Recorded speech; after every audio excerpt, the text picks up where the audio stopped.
आहेत. चित्तूस कुमार नेहमीच भागवत कथा करत असतात, प्रचार करत असतात.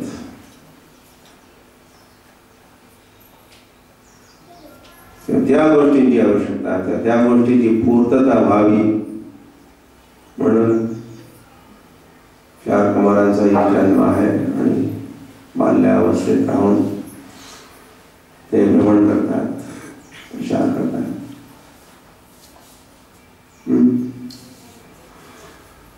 आणि काय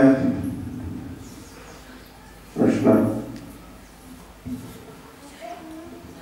शंका, समाधान?